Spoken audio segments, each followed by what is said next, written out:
Hello बच्चों। आज सबसे ज़्यादा महत्वपूर्ण ये वीडियो है। हम पूरे कॉन्फिडेंस के साथ कह सकते हैं कि अगर आपने बिना स्किप किए यह वीडियो अगर देख लिया तो ये मान के चलना कि 28 आउट ऑफ 28, मतलब ये है कि ओटी जो है वो बिल्कुल मिस नहीं होगी। बायो में क्वेश्चंस आंसर बहुत सरल, बहुत अच्छे सिलेक्टेड आते हैं। मैं इस वीडियो के जस्ट बाद सुपर 30 क्वेश्चंस आपको बताऊंगा। लेकिन ओटी जो है वो हर साल कुछ ऐसे टिपिकल 5 ओटी आ जाती हैं, लेकिन ये ओटी टोटली एनसीईआरटी का ओटी है, बिल्कुल लाइन टू लाइन चुन करके आपको निकाली हैं। अगर आप इसे लगातार एक या दो बार अगर इस वीडियो को अगर आप देख लेंगे तो ये मान के चलिए कि 99 प्लस मार्क्स कोई नहीं रोक सकता है बायोलॉजी में। ये आप अच्छे से सुनिए और समझ लीजिए। मैं जानता हूं कि आप पर बहुत थोड़ी सी बीत रही होगी। एक गीत है, उसमें लिखा है कि यही रात अंतिम, यही रात भारी, बस एक रात की अब कहानी है सारी। आप बिल्कुल चिंता मत करिए, डरिए नहीं बिल्कुल, और आराम से जुड़े रहिए। टेंशन फ्री होकर पढ़ें, बिल्कुल दिमाग पर बोझ ना लें। मैंने पूरी साल जो आपको पढ़ाया है आप उस पर विश्वास समझ के बढ़िया तरीके से करिए। मैंने टोटल एनसीईआरटी लगवाई है और आज मैं एनसीईआरटी का वो अमृत लेके आपके सामने आया हूं। अगर आपने कहीं अगर थोड़ा सा भी अगर ये पी लिया तो ये मान के चलो कि आपकी नैया भवसागर से पार 100% होगी। चलिए, समय का अभाव है, देखते हैं। स्टार्ट कर रहे हैं हम यूनिट फर्स्ट से, सेकंड चैप्टर से। पहला रिड्यूस हो गया है, ठीक है। पहला ही क्वेश्चन है कि ऑर्नामेंटल फ्लावर्स, किसी भी एक ऑर्नामेंटल फ्लावर्स का नाम पूछ लिया जा सकता है तो आप उसमें रोज लिख सकते हैं, लिली लिख सकते हैं, सनफ्लावर लिख सकते हैं, ठीक है। इंपोर्टेंट क्वेश्चन है। Flowers are of sexual reproduction, बिल्कुल सही है। फ्लावर्स जो होते हैं वो सेक्सुअल रिप्रोडक्शन की साइट होते हैं जहां पर सेक्सुअल रिप्रोडक्शन देखने को मिलता है। The terminal structure called, the terminal bilobed, या तो ये आ सकता है कॉल्ड एंथर। हम इसे क्या कहते हैं? एंथर कहते हैं। एंथर में दो लोब होते हैं, कुछ इस तरह से दिखाई देते हैं, ठीक है, बाइलोब्ड होते हैं। माइक्रोस्पोर टेट्राड इज हैप्लॉइड, मैं कई बार रिपीट कर चुका हूं। माइक्रोस्पोर पोलन ग्रेन्स हमेशा हैप्लॉइड होते हैं। हैप्लॉइड का मतलब होता है उस के पास एक न्यूक्लियस है।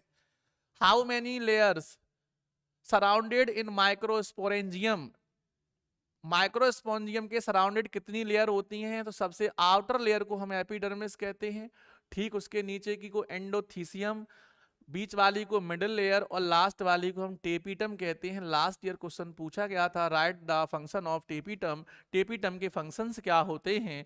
तो हमने आपको पढ़ाया था कि टेपिटम जो है वो माइक्रोस्पोर को फूड नरिशमेंट प्रोवाइड कराता है और उसे सपोर्ट करता है और माइक्रोस्पोर की लेयर का भी फॉर्मेशन करता है, ठीक है। इंपोर्टेंट क्वेश्चन है।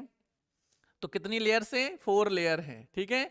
The inner most layer of microsporangium tapetum, इस वर्ष ए आ सकती है, ओटी इंपोर्टेंट है। Whose cells have dense cytoplasm and more than one nucleus, तो उसका आंसर है टेपिटम, ए भी इंपोर्टेंट है। Who provide nourishment to the developing pollen grains, last year ये पूछा गया था। टेपिटम कौन प्रोवाइड कराता है? टेपिटम प्रोवाइड कराती है, ठीक है, याद रखियो अच्छे से।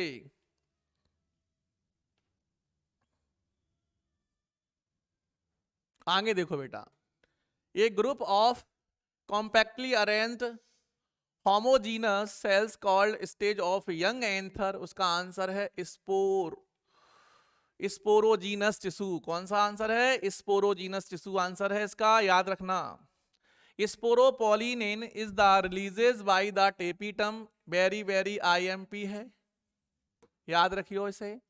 विच enzyme secret by tapetum, very very important है, callase. PMC pollen mother cell, pollen mother cell, PMC का पूरा नाम, एक नाम दो नाम जरूर पूछे जाते हैं, full forms. The microspore are arranged in clusters of 4 cells, इसका आंसर है माइक्रोस्पोर टेट्राड। क्या आंसर है? Microspore tetrad. In angiosperm male gametophyte is represented by pollen grains, इसका आंसर क्या है? पोलन ग्रेन है।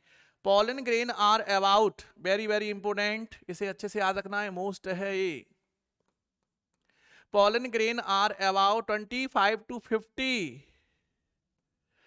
Micrometer in diameter.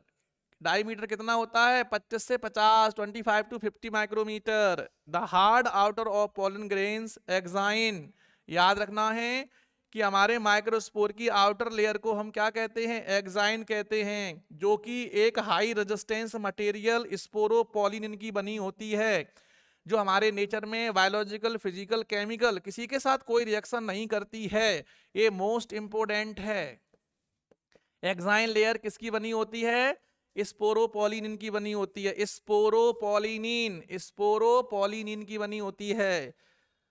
Intine is made up of cellulose and pectin.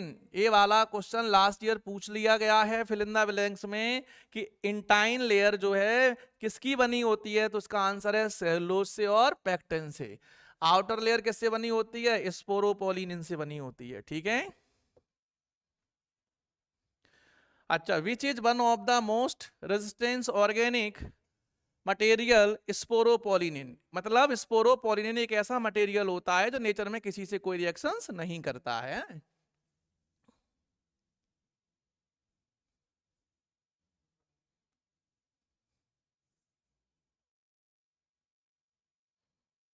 Next, the male gamete enters synergids through in the filiform apparatus.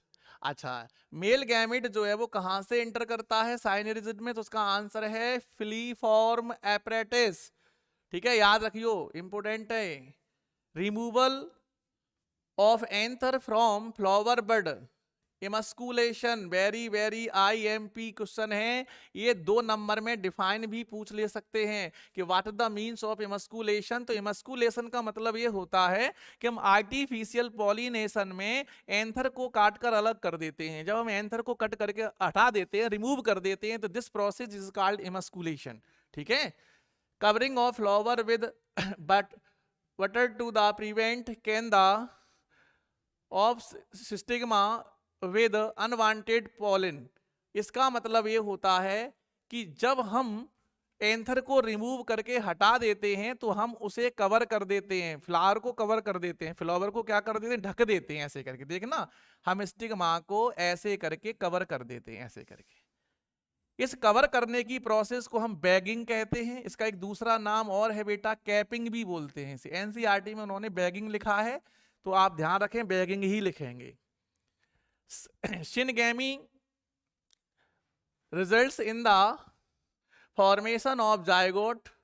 जब हमारे जब first fertilisation होता है, I mean syngamy होती है, तब जायगोट बनता है। ठीक है। और जायगोट इज डिप्लॉयड। जायगोट कैसा होता है? डिप्लॉयड। ये इंपोर्टेंट है।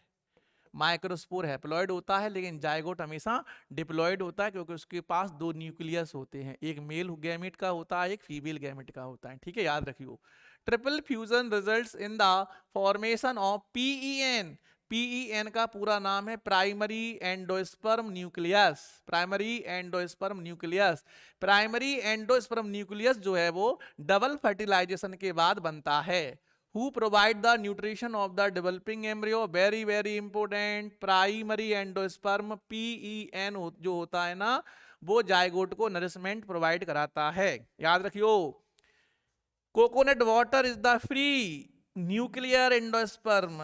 इंपोर्टेंट, इंपोर्टेंट है। जो कोकोनट के अंदर जो वाटर जो होता है ना, वो एंडोस्पर्म का एग्जाम्पल है। Right. Coconut is cellular endosperm. Coconut के अंदर जो वाटर है वो किसका टाइप है? सेलुलर एंडोस्पर्म का टाइप है। Endosperm completely consist by the developing embryo in P। Example याद रखना, ग्राउंड नट और बीन्स। ठीक है, याद रखियो, इंपोर्टेंट है, एक एग्जाम्पल जरूर पूछा जाएगा। आगे देखें, embryo develops at the micropylar end of the embryo sac. ये क्वेश्चन थोड़ा सा अच्छा है कि एम्ब्रियो का डेवलपमेंट जो होता है वो किस साइट होता है, तो उसका आंसर है माइक्रोपाइलर एंड। कौन से एंड पर डेवलप होगा? एम्ब्रियो सैक के अंदर माइक्रोपाइलर एंड पर। जैसे देखना, ये हमने आपका ओव्यूल बना दिया है, ये आपका नीचे वाला जो पोर्शन है जो एम एंड है, माइक्रोपाइलर एंड है, यहां पर डेवलप होता है एम्ब्रियो। ठीक। The early stage of embryo development on progeny, the early stage of embryo development. ठीक है। अगला क्वेश्चन है, in the grass family the single cotyledon is called scutellum important, scutellum important है बेटा, जे ओटी। ठीक है। जो मोनोकोट सीड होते हैं, ग्रास फैमिली के सीड होते हैं, उनका अंदर जो कोटिलीडन जो होता है, जो कोटिलीडन है वो क्या, उसे हम क्या कहते हैं? स्कूटेलम कहते हैं। The final product of sexual reproduction seed, जब हमारा सेक्सुअल रिप्रोडक्शन कंप्लीट हो जाता है तो लास्ट में क्या बनते हैं? Fruit and seed. तो लास्ट क्या है? सीड है। Seed coat is developed from the integument of ovule. Seed coat का फॉर्मेशन कहां से होता है? इंटेगुमेंट से होता है। ओव्यूल के ऊपर दो लेयर होती हैं, एक बाहर की, एक अंदर की। बाहर वाले को आउटर इंटेगुमेंट कहते हैं, अंदर वाले को इनर इंटेगुमेंट कहते हैं। ठीक है, याद रखियो। Non albuminous seeds have no residuals endosperm. ठीक है, इनके पास कोई एंडोस्पर्म नहीं होता है। Albuminous seeds have part of endosperm, the residual endosperm persistent nucleus is the perisperm. याद रखियो, ये इंपोर्टेंट होती है, पेरीस्पर्म कहते हैं इसे हम। पेरीस्पर्म इज डिप्लॉयड। पेरीस्पर्म कैसी होगी? डिप्लॉयड होगी, क्योंकि इसमें दो न्यूक्लियस फ्यूज रहते हैं। स्टेट ऑफ इनएक्टिविटी इंपोर्टेंट है, याद रखियो। कभी कभार हमारा सीड जो होता है, सीड के अंदर जो एम्ब्रियो जो होता है वो डेवलप नहीं हो पाता है, इनएक्टिव रहता है। इसकी इनएक्टिविटी को हम कहते हैं डोरमेंसी। इसकी इनएक्टिविटी को हम क्या कहते हैं? डोरमेंसी कहते हैं। क्या कहते हैं? डोरमेंसी। स्लीपिंग स्टेज, यहां पर हमारा एम्ब्रियो कोई काम नहीं करता है, this is the sleeping stage. ठीक है बेटा। The ovary develops into fruit, IMP OT. देखो ओटी क्या, कुछ ओटी बहुत सरल होती हैं, लेकिन कुछ ओटी ऐसी होती हैं जो हर साल पूछी जाती हैं। 5-7 ओटी ऐसी होती हैं जो हर साल जिन्हें आना ही आना होता है, तो आप लोग बड़े ध्यान से सुनिए इन ओटियों को। ठीक है, अच्छे से सुनना। The wall of the ovary develops into the wall of fruit called pericarp है, उसे हम क्या कहते हैं? पेरिकार्प कहते हैं। ठीक है, सबसे आउटर लेयर को, फ्रूट की सबसे बाहर की लेयर।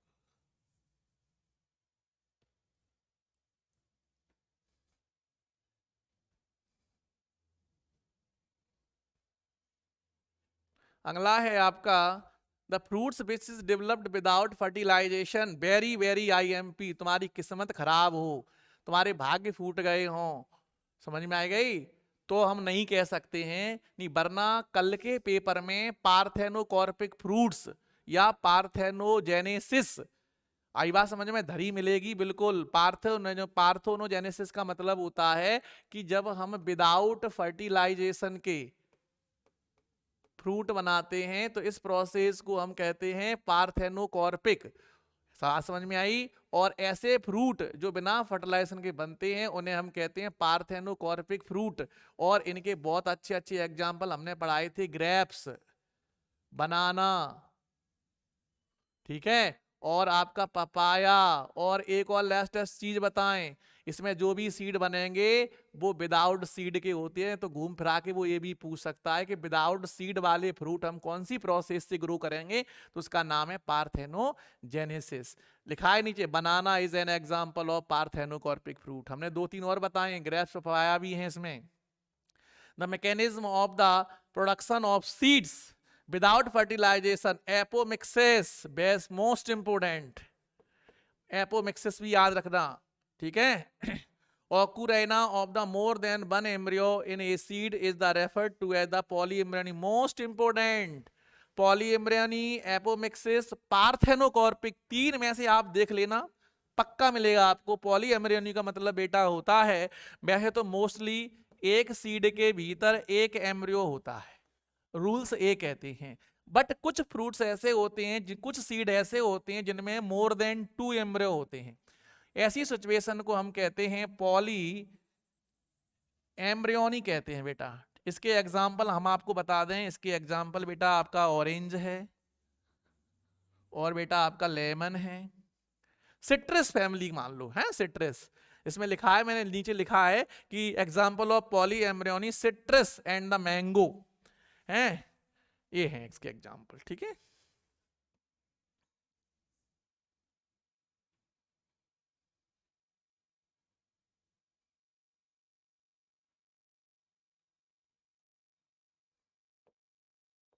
देखो functional megaspore develops out from the 4 megaspore.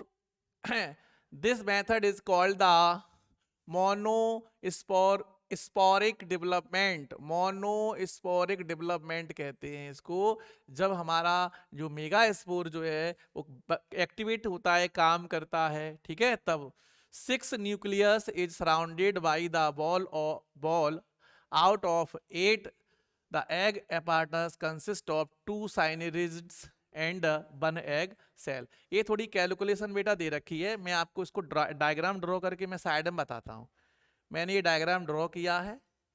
मैं ओब्यूल के अंदर मैं आपको डिटेल्स बताना चाहता हूँ कि 3 तो सेल होते हैं, एंटीपोडल सेल्स होते हैं बेटा, 2 आपके साइनेरिजिड सेल होते हैं, एक आपकी एग सेल होती है, ठीक है, 2 आपके सेकेंडरी न्यूक्लियस होते हैं, मैंने कल भी पढ़ाया था आपको। अब वो ये पूछ रहा है कि how many nucleus in A ovule, एक ओब्यूल में न्यूक्लियस कितने होते हैं, तो काउंट करो बेटा, 1 2 3 4 5 6 7 8, तो 8 न्यूक्लियस हो गए। हाउ मैनी सेल, तो बेटा 3 और 3 6 तो आपको दिख रही हैं, लेकिन किसी भी डायग्राम में एक सेल नहीं दिखाई है, लेकिन एनसीईआरटी में उस सेल का नाम लिख रखा है, लेकिन हमने डायग्राम में ड्रॉ करके आपको बताई थी ऐसे डॉट डॉट करके बेटा, ये सेंट्रल सेल होती है, ये सबसे बड़ी सेल है, ओब्यूल की सबसे बड़ी सेल है, वैसे सबसे बड़ी सेल नहीं है। तो इस प्रकार से सेल कितनी हो गई, 3 + 3 6 और एक 7 सेल, तो 7 सेल होते हैं और 8 न्यूक्लियस होते हैं। ये आपका मोस्ट इंपोर्टेंट क्वेश्चन है, ठीक है। ये typical angiosperm embryo is 8 nucleated and 7 cell, ठीक है। Example of the autogamy oxalis, ये एग्जाम्पल दिया है आपका ऑक्सैलिस का। The flower with the exposed anther, ऐसे फ्लावर जो अपने एंथर को एक्सपोज कर देते हैं, और उनका नाम है चेस्मोगैमस, कई बच्चे से कैस्मोगैमस भी पढ़ते हैं, कोई दिक्कत नहीं है। The flower which do not open, ऐसे फ्लावर्स जो कभी ओपन नहीं होते हैं, फर्टिलाइजर सॉरी पॉलिनेशन के टाइम पे भी ओपन नहीं होते हैं, उन्हें हम कहते हैं क्लस्टोगैमस फ्लावर्स। क्लस्टोगैमस फ्लावर कहते हैं जो कभी ओपन नहीं होते हैं। Pollination occurs between anther flower of same plant, तो ऐसे को कहते हैं जीटेनोगेमी। क्या कहते हैं, जीटेनोगेमी। इनकी कहानी हम थोड़े से भी बताएंगे, जस्ट देखो।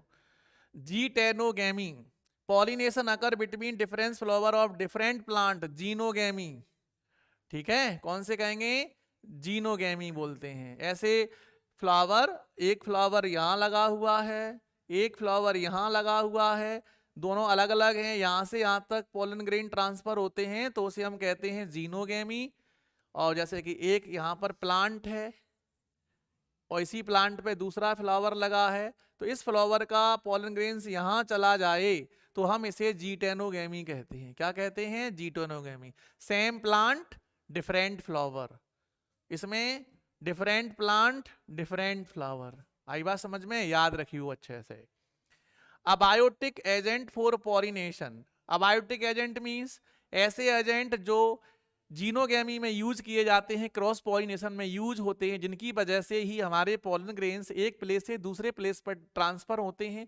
उनके लिए कौन से एजेंट हैं, एक तो बाइंड है, हवा है हमारी, ठीक है, वाटर है, पानी भी है, हवा पानी, याद रखियो है।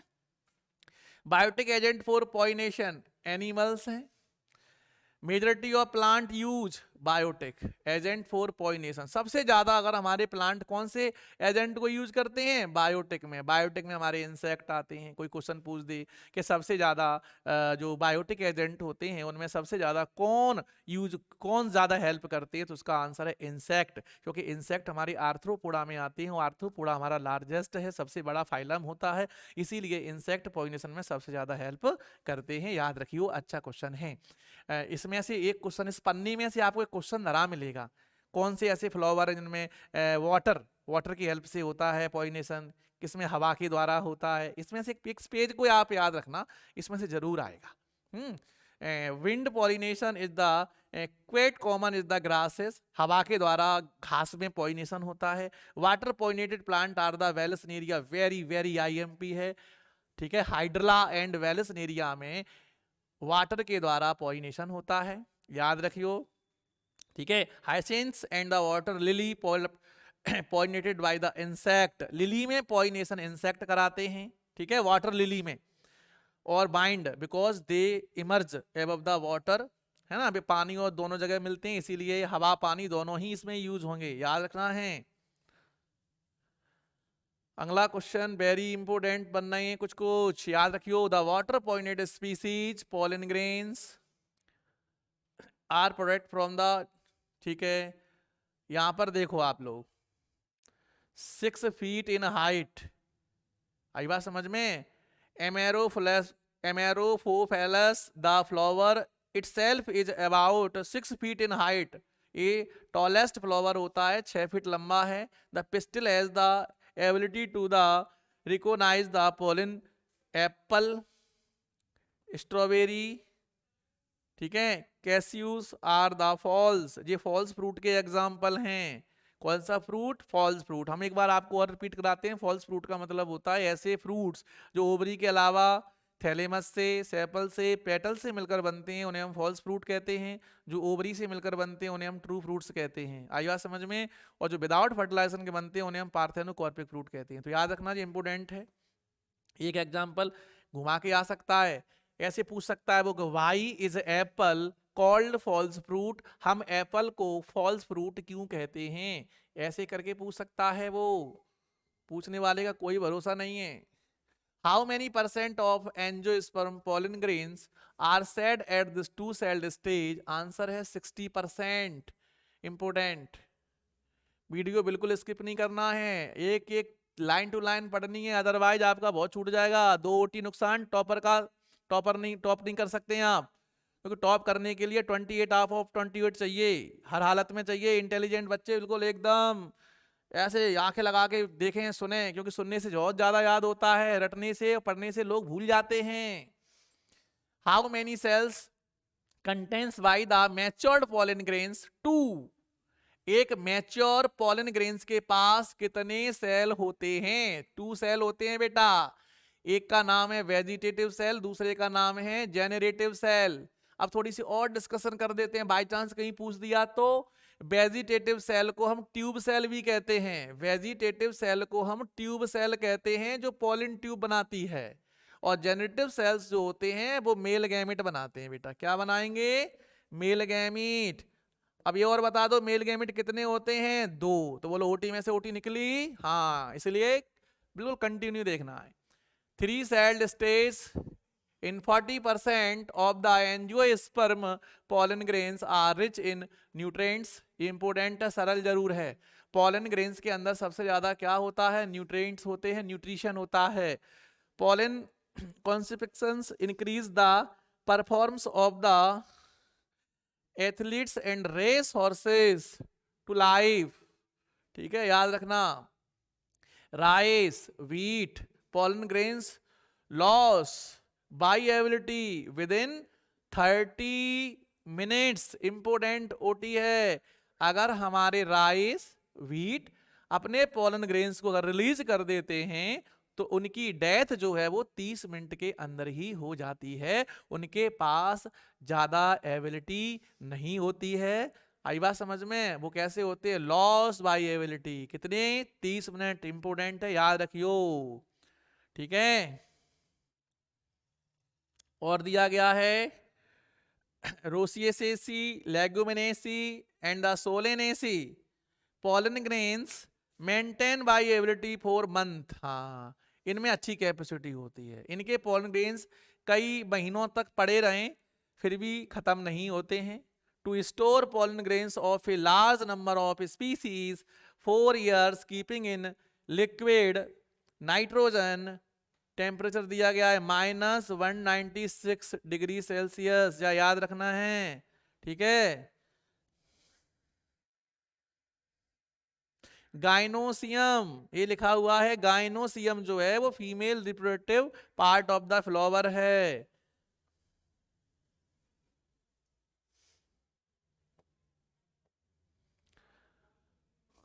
सिंगल पिस्टल गाइनोसियम, अगर सिंगल पिस्टल है बेटा, ऐसे करके है, सिंगल है, तो हम इसे मोनोकार्पेलरी कहते हैं. दो होंगी तो बाइकार्पेलरी. ठीक है. Gynoecium with more than one pistol multi carpellary. वही बात है ना, जो दो से ज्यादा हुए हैं तो मल्टी हो गई. If the pistil are the lobe together, जिसे हम कहते हैं सिनकार्पस, आपस में फ्यूज्ड है. कैसी है? फ्यूज है. कैसे करके है बेटा? अगर हमारी पिस्टल आपस में कैसी है बेटा? फ्यूज है. 11th में पढ़ाया था, तो हम उसे सिनकार्पस कहते हैं. The stigma serves as a landing platform for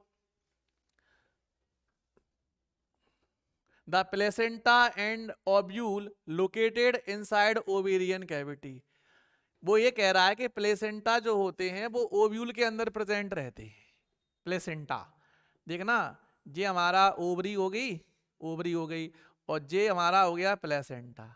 तो कहां पर प्लेसेंटा अटैच है? ओवरी की सरफेस से अटैच है. यही कह रहा है वो, located inside ovarian cavity. Wheat, paddy, mango has only one ovule. ठीक है, एक ही ओव्यूल मिलता है. किसमें? गेहूं में भी एक ओव्यूल मिलेगा, मैंगो, पैडी सब में एक एक ओव्यूल है. Papaya, watermelon, orchid has many ovules. तुमने देखा होगा पपाया और वाटरमेलन का मतलब होता है आपका कलिंदा. तुमने देखो बहुत सारे सीड निकलते हैं. सीड बहुत सारे क्यों निकले? क्योंकि इनके पास बहुत सारे ओव्यूल होते हैं, और सीड हमेशा ओव्यूल के अंदर बनते हैं. The body of the ovule fuses with the funicle in A called hilum. ऐसे करके ये ओव्यूल है, ये फ्यूनिकल अटैच है, इस पॉइंट को हम हाइलम कहते हैं. इस पॉइंट के डिस्टेंस को हम रेफी कहते हैं. ठीक है. Enclosed within the integument is the mass of cells called the nucleus. ये क्वेश्चन 2019 में पूछ लिया जा चुका है बेटा, कि ओव्यूल के सराउंडेड कौन सा न्यूट्रिशन फिल होता है. उसका आंसर है nucleus. Cells of the nucleus have abundant reserve food. हमने आपको बताया था फूड का काम करता है. The process of formation of megaspore, इसे कहते हैं मेगा स्पोरोजेनेसिस. इस प्रोसेस का नाम है मेगा स्पोरोजेनेसिस. चलिए बेटा, नेक्स्ट चैप्टर के बारे में बात करते हैं. ह्यूमन रिप्रोडक्शन है. इससे भी बहुत सारी ओटी पूछी जाती हैं, क्योंकि पहली यूनिट से हमारी ओटी बहुत नंबर की आती है, 7 के समथिंग. इसे अच्छे से पढ़ना है, कोई पॉइंट मिस नहीं करना है. The male reproductive system is located in the pelvis region. कहां पर होता है? पेल्विस रीजन में. The women's formation of ovum ceases around 50 years. Very very IMP. कहीं कहीं 45 से 50 लिखा है बेटा, एनसीईआरटी में 50 है, तो आप 50 ही लिखेंगे, 45 के चक्कर में ना पड़ें. अगला है the delivery of the baby is called पर्चुरेशन. जब बच्चे का डिलीवरी हो जाता है, बच्चे का बर्थ हो जाता है, उसे हम पर्चुरेशन कहते हैं, parturition. The reproductive event in humans include formation of gamete is called gametogenesis. Gamete का बनना, the formation of gamete is called gametogenesis. ठीक है. Transfer of sperms into the female genital tract is insemination. Important. Humans reproduce sexually. Humans are viviparous. Important. Fertilization is internal. Important. Male and female gametes are haploid. Important. Zygote is diploid. Important. The process of release of ovum from a mature follicle is called ovulation. Important है जी.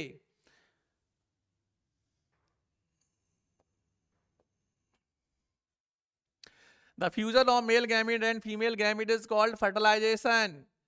Ovulation is induced by the human called LH, important luteinizing hormone.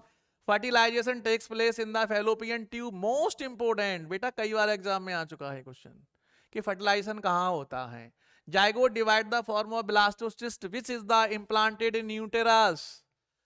The structure which provides the vascular contraction connection between fetus and uterus is called placenta. ये important बहुत ज्यादा हैं, और अगर ये OT नहीं आई तो एग्जाम में क्वेश्चन जरूर आएगा, डिफाइन प्लेसेंटा या right the function of placenta. ठीक है. The testes are the situated which a pouch is called scrotum. Each testis has about 250 compartment या testicular lobules inside each seminiferous tubules by the two types of cell, male germ cell and Sertoli cell. Male germ cell को हम spermatogonia कहते हैं. Sertoli cell वे cell होते हैं जो nourishment provide कराते हैं. ये मोस्ट इंपोर्टेंट है, ये भी कई बार पूछ चुका है. ये कहाँ मिलते हैं? टेस्टिस में मिलते हैं. Sertoli cells provide the nutrition of the germ cell.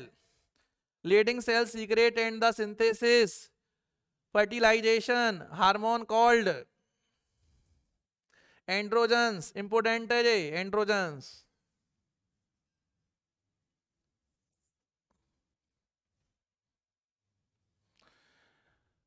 अगला है ejaculatory duct stores and the transport sperms from the testis to outside through the urethra. The penis is the male external genitalia. अच्छा question है. Sperms release from the seminiferous tubules. Important है. Bulbo urethral glands also helps in the lubrication of penis. याद रखियो. The seminal plasma, the seminal plasma which is rich in fructose, important, calcium and enzyme. ये याद रखना है आपको, आ सकता है question. The female genitalia is located in the pelvic region. Each ovary is about 2 to 4 centimeter in length. Ovaries are the primary female sex organ. Important है sir ये. देखो ओवरी एंड टेस्टिस हम लिख रहे हैं यहाँ पर. ओवरी और हम टेस्टिस को प्राइमरी सेक्स ऑर्गन कहते हैं बेटा. कौन सा सेक्स ऑर्गन कहते हैं? प्राइमरी सेक्स ऑर्गन कहते हैं.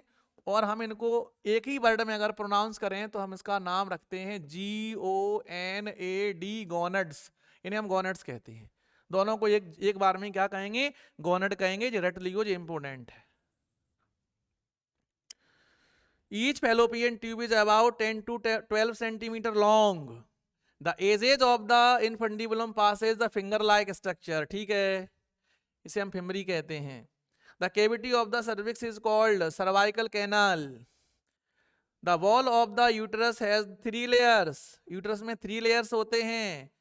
आई बात समझ में?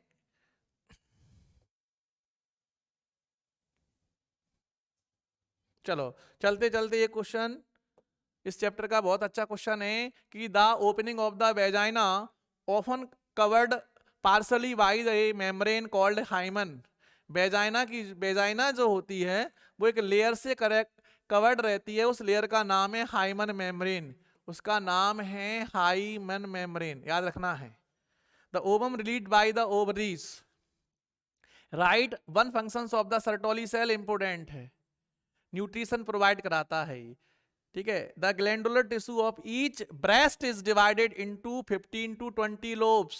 मेमोरी लोब्स में, अपनी मेमोरी ग्लैंड में 15 से 20 लोब्स होते हैं. Whose cells secrete milk? Alveoli cells. The milk produce during the initiated few days of the lactation is called very important. OT है. किस्मत खराब हो तो नहीं कह सकते हैं. इसका आंसर है कोलेस्ट्रम. क्या आंसर है? कोलेस्ट्रम आंसर है. The first menstruation begins of puberty and is called the menarche. Important है.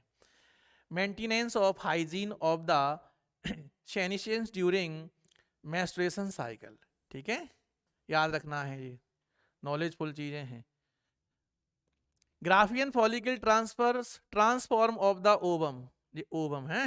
और लास्ट दिया गया है during pregnancy all events of the menstruation cycle. ठीक है.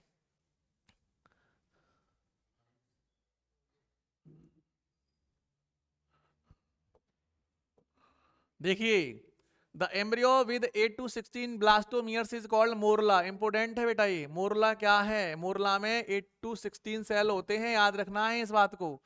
The blastomeres in the blastocysts are arranged into an outer layer called trophoblast.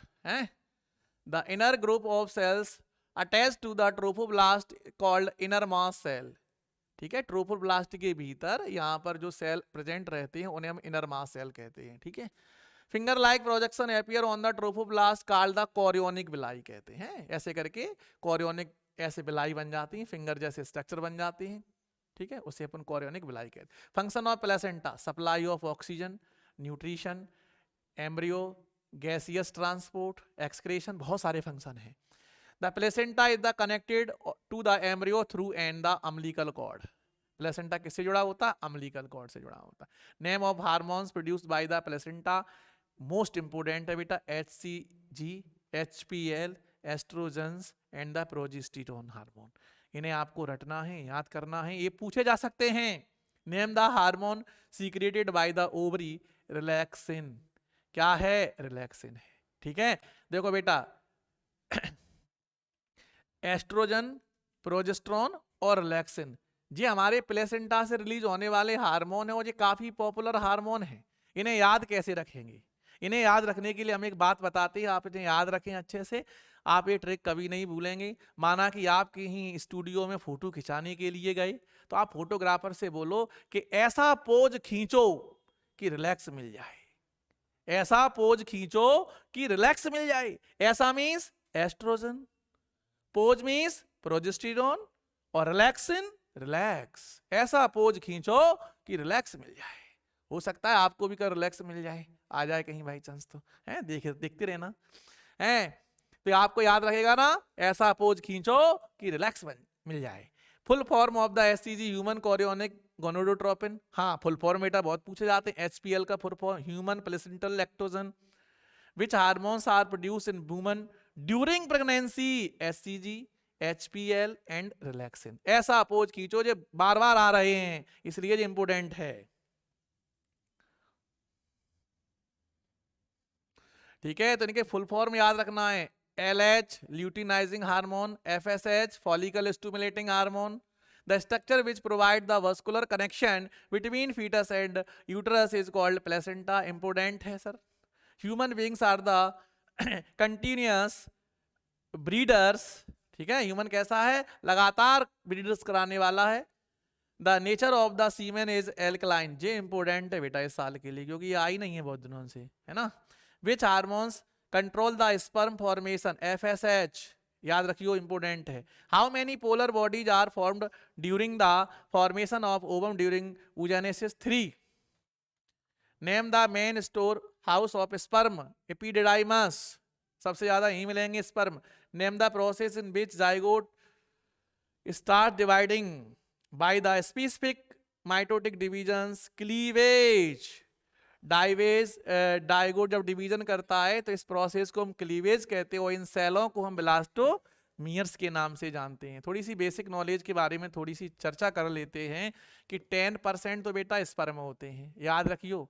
60% seminal vesicle होता है, 30% prostate gland का फ्लूइड होता है। इस टोटल में हो गया 100% जी आपका बन गया सीमेन। तो सीमेन का कंपोजिशन याद रखियो। ओनली एक बार के एजुकेशन में 10% स्पर्म रिलीज होते हैं 24 घंटे में। ठीक है, याद रखना है आपको।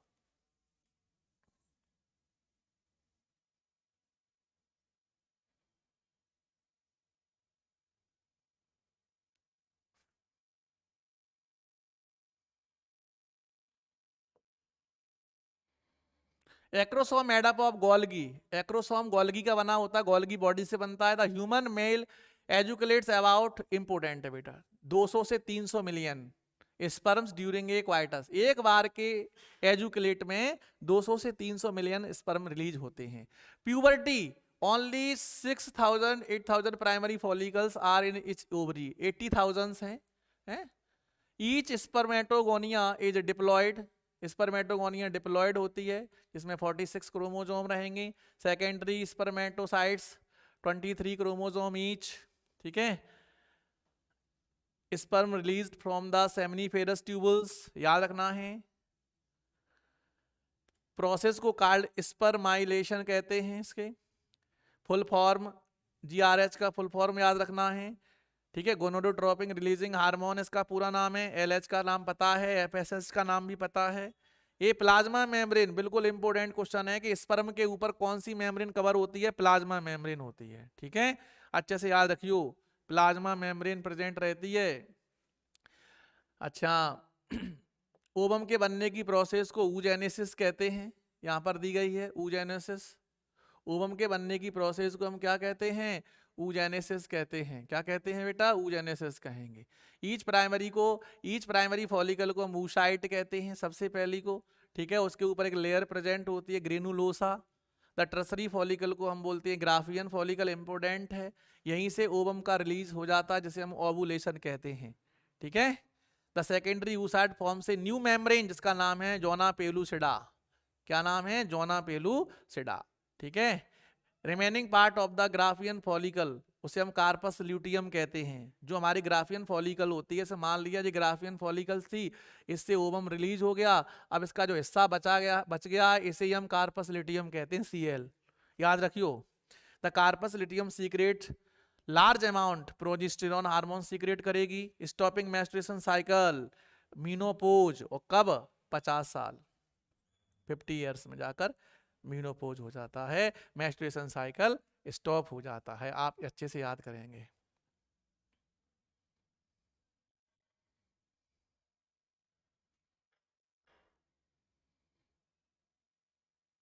अब आ जाते हैं बेटा चैप्टर नंबर 4 में। चैप्टर नंबर 4 एक ऐसा चैप्टर है बायोलॉजी का, जिसमें से 2015 में नीट में क्वेश्चन नहीं पूछा गया था, लेकिन इससे हर साल 3 या 4 नंबर के क्वेश्चन, यानी 12 नंबर आते हैं। ये बहुत इंपॉर्टेंट है, छोटा चैप्टर लेकिन करंट अफेयर्स है, इसलिए ज़्यादा इंपॉर्टेंट है। इसकी एक एक चीज़ अपने आप में बहुत यूनिक है। पहली ओटी बहुत अच्छी ओटी है। हाँ, the family planning were initiated in 1951। 1951 में फैमिली प्लानिंग को स्टार्ट किया गया था। इसका write the full form of the RCH। RCH का फुल फॉर्म होता है reproductive child health care, important है, याद कर लियो अच्छे से जाए। Write the full form of the IUCDS। IUCD का पूरा नाम क्या है, intrauterine contraceptive device, intrauterine contraceptive device है। Write the full form of STD, sexual transmitted disease. Write the full form of IVF, in vitro fertilisation. The world population which was around 2 billion कब थी, 1900 के something. Right the full form IMR, infant mortality rate. एक full form इसमें से एक क्यों, दो, last year पूछा गया था ZIFT, और इसके और में था GIFT। ये दो फुल फॉर्म पूछे गए थे ऊपर नीचे, अब की बार इनमें से ही कोई आएगा। MMR का पूरा नाम maternal mortality rate. Right slogan of 2 children, तो हम 2 और हमारे 2, ये स्लोगन था गवर्नमेंट ऑफ इंडिया का, हम 2 हमारे 2, याद रखियो जाए।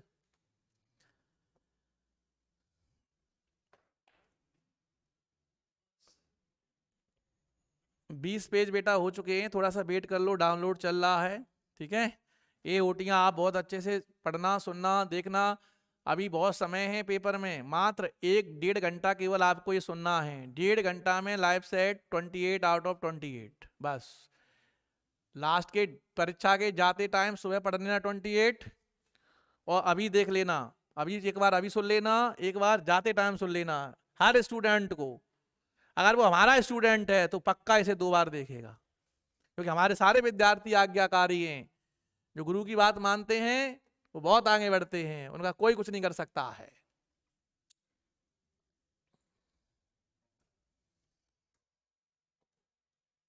देखिए, हम 2 हमारे 2, MTP का पूरा नाम क्या है, medical termination of pregnancy. Right the full form of the STI, sexually transmitted disease, infection, sorry, STD पूछे तो लिखना है सेक्सुअली ट्रांसमिटेड डिसीज, STI पूछता है तो लिखना है सेक्सुअली ट्रांसमिटेड इन्फेक्शन। कंफ्यूज मत होना बेटा, यही छोटी छोटी चीजें तो जल्दबाजी में गड़बड़ हो जाती हैं। परीक्षा में बैठो कहोगे अरे STI गलत लिख दिया, STD होना चाहिए था, नहीं STI भी सही है।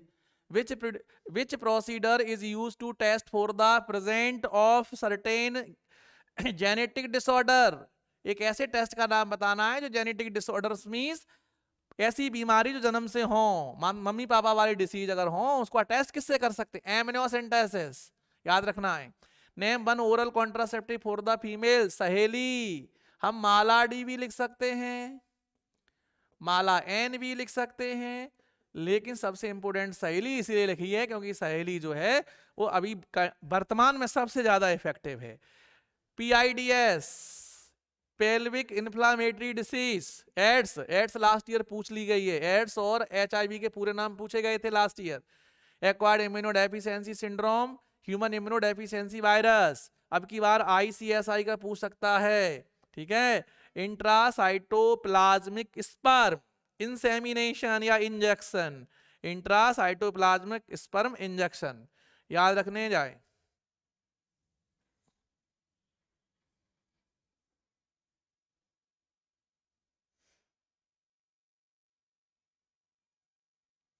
देखिए, sterilisation procedures in the male is called vasectomy, vasectomy ऐसे पुरुष नसबंदी कहते हैं। Government of India legalised MTP 1971, याद रखियो, ये कठिन ओटी है, कौजे आ जाए एक आप 5 ओटी बहुत कठिन आएंगी, चिंता नहीं करो। Saheli contraceptive pills were discovered in Lucknow, important है सर, वेरी वेरी इंपोर्टेंट। सबसे पहले सहेली को कहां पर बनाया गया था? सहेली मीन्स मेडिसिन का नाम सहेली है। Statutory ban on the amniocentesis from the sex determination, amniocentesis पर बैन है, हम सेक्स चेक नहीं करा सकते हैं। Our population which was approximately 350 million at the time of our independence, जब हम आजाद हुए थे उस समय हमारे देश की जो पॉपुलेशन थी वो 350 मिलियन थी, याद रखेंगे। Right the name of the pathogen of herpes, herpes simplex virus. ZIFT सबको पता है, is a method of birth control, ये बर्थ कंट्रोल का मेथड है क्या? बिल्कुल नहीं है, गलत, फाल्स सही है, ये फाल्स वाला सही है, ठीक है। ये बर्थ कंट्रोल का मेथड बिल्कुल नहीं है, ठीक है, ये राइट है, false. Statistical study of population is called demography, important है मोस्ट, डेमोग्राफी में स्टडी करते हैं हम। According to the Malthus population grows geometrically, geometrically याद रखना है, whereas the means of its subsistence grows arithmetically, दो चीजें इंपोर्टेंट हैं। According to the genus, according to the census 2001 the population of India was इतनी थी अपनी 10270152447, याद रखियो। The entry and exit of member in any population is called the migration. Cutting and the ligating ends of the segments of the vas difference is called vasectomy, important, ठीक है। Tubectomy में हम fallopian tube को काट देते हैं। आगे देखो, the testing of sex of embryo is done by the amniocentesis. When was the changes of the fertilization are very high during fertile period. Immigration increases the population. Study of the difference in fetus is called teratology, याद रखना important है। Theory of the population growth of given by Malthus, important, Malthus ने दी थी इस theory को population की। Less population is present in the Sikkim, सबसे कम population कहाँ है? सिक्किम में है। Population increase in multiplication. Uttar Pradesh state in having maximum population in India, सबसे ज्यादा उत्तर प्रदेश में है। Outer covering of AIDS virus is made up by the glycoprotein, किससे बना होता है? वायरस, एड्स के वायरस का आउटर लेयर जो है वो ग्लाइकोप्रोटीन का बना होता है, ग्लूकोज और प्रोटीन से मिलकर बनता है। कैसे मिलकर बनता है? ग्लूकोज और प्रोटीन से।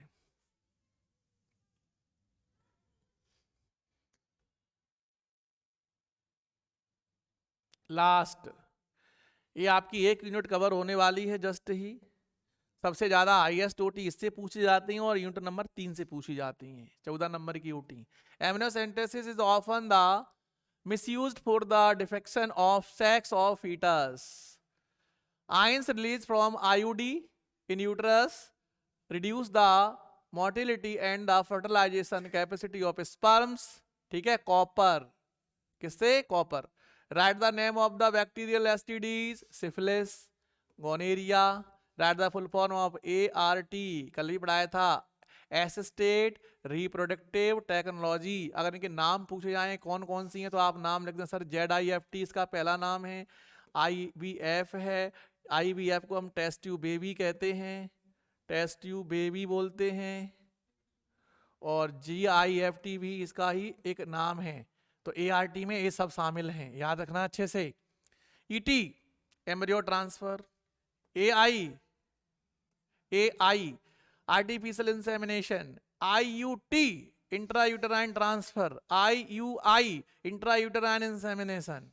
Ratio of death rate and birth rate percentage is called organic index. Important है बेटा ये.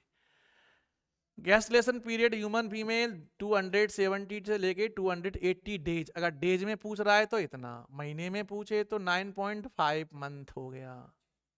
ठीक है, ऐसे करके आप याद रखेंगे ऐसे.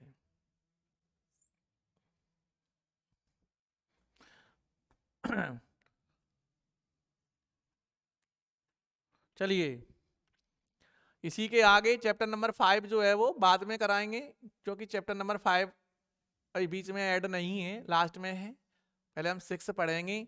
ठीक है, 6 की सारी ओटी जो है वो न्यूमेरिकल टाइप की हैं, थोड़ा सा कठिन पढ़ेंगी, लेकिन आप लोग थोड़ा ध्यान में रखना, हम बता देंगे कौन से आ सकते हैं. ये बायोमोलिक्यूल्स का चैप्टर है. Nowadays factors of the Mendel is known as gene. ठीक है, पहले जब मेंडल को पता ही नहीं था, मेंडल को जानकारी नहीं थी, तो मेंडल ने कहा था कि हम उसे फैक्टर कहते हैं. मेंडल के अकॉर्डिंग हम जीन को क्या कहते हैं बेटा? फैक्टर कहते हैं. मेंडल ने कहा था कि जीन क्या है? फैक्टर है, फैक्टर थी. लेकिन नाउ ए डेज अभी हम उसे जीन कहते हैं. द जेनेटिक मटेरियल DNA होता है. Full form of DNA deoxy ribonucleic acid. Ribonucleic acid RNA का पूरा नाम. How many types of nucleic acid? 2, RNA and DNA. RNA and DNA. The process of making RNA from DNA, transcription, very very IMP.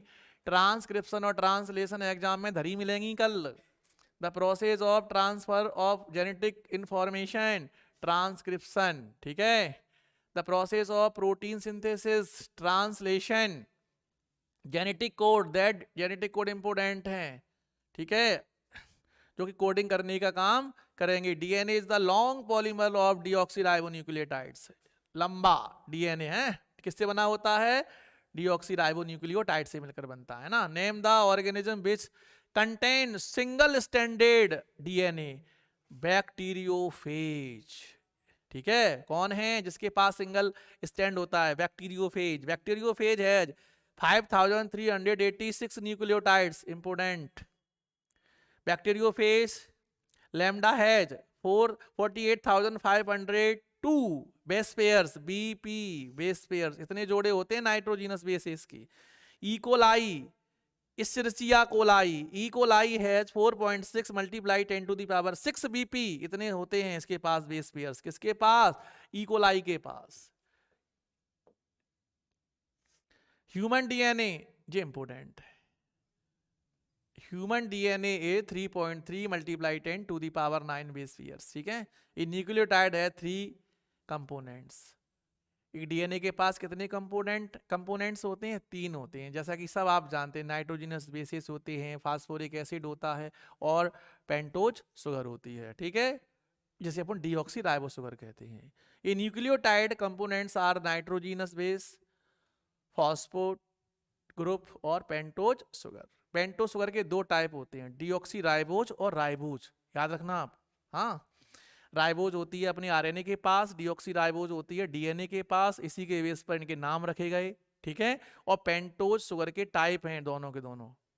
हम दोनों में ही pentose sugar लिख सकते हैं. DNA में अगर आता है तो पेंटोज भी लिख सकते हैं, RNA में आता है तो पेंटोज लिख सकते हैं. दिया गया है तो हम उसका उसी पर राइट करेंगे. ठीक. There are two types of nitrogenous base, बिल्कुल सही बात है, प्यूरिन और पिरिमिडीन्स। प्यूरिन और पिरिमिडीन ये बहुत ही इंपॉर्टेंट हैं। प्यूरिन और पिरिमिडीन ये दो नाइट्रोजिनस बेसेस हैं, नाइट्रोजिनस बेसेस हैं। ठीक है, प्यूरिन के दो टाइप होते हैं, एडिनिन एजी ग्वानिन, और इसके होते हैं साइटोसिन और थाइमीन। AGCT बजाओ, याद रखना है, AGCT बजाओ। ये हम क्यों बता रहे हैं, क्योंकि ए हमेशा टी से पेयरिंग करेगी, जी हमेशा सी से पेयरिंग करेगी। अगर सीक्वेंस उल्टी सुल्टी हो गई तो तो जो आपका डीएनए का जो डायग्राम जो है वो बिल्कुल टोटल गलत हो जाएगा, याद रखना है। ये हमेशा किसके था, A double bond T, T double bond A और G triple bond C, C triple bond G, ऐसे करके पेयरिंग करेगी। तो याद रखना है, A T के साथ पेयर करती है, G C के साथ पेयर करती है। तो याद क्या रखना है, AGCT बजाओ। अगर यहीं RNA होता तो ये हो जाता AGCU, इसका मतलब हो गया कि AGCU अगेन, दोबारा मिलेंगे। ठीक है, याद रखना है, सीक्वेंस ही मैन होती है, गलत हो गई तो गड़बड़ हो जाएगी। AGCU अगेन, ठीक, फिर मिलेंगे, टेंशन मत लो। Cytosine is the common for both DNA and RNA, बिल्कुल सही बात है। साइटोसिन जो है वो कॉमन है बेटा, देखो साइटोसिन आरएनए के में, डीएनए में भी है और आरएनए में भी है। जी भी कॉमन है, ए भी कॉमन है, लेकिन टी और यू कॉमन नहीं है, याद रखना है। ये क्वेश्चन सब पढ़े पढ़े हैं, छोड़ो हैं। Two nucleotides are linked through 3 prime to 5 prime, बिल्कुल सही बात है। इनकी हम थोड़ा सीक्वेंस आपको समझा देते हैं कि 3 प्राइम और 5 प्राइम क्या होते हैं, चलो यही बता देते हैं।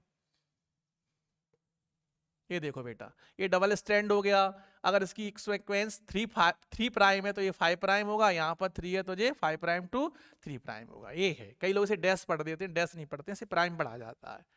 ठीक, वो ये साइटोसिन थायमिन यूरेसिल, ठीक है?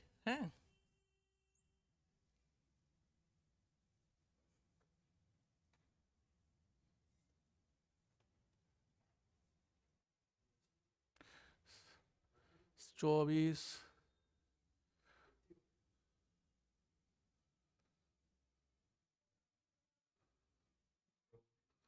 24 नहीं चल रहा था, चलो यहां पढ़ देंगे हैं। RNA was the first genetic material. DNA molecules have one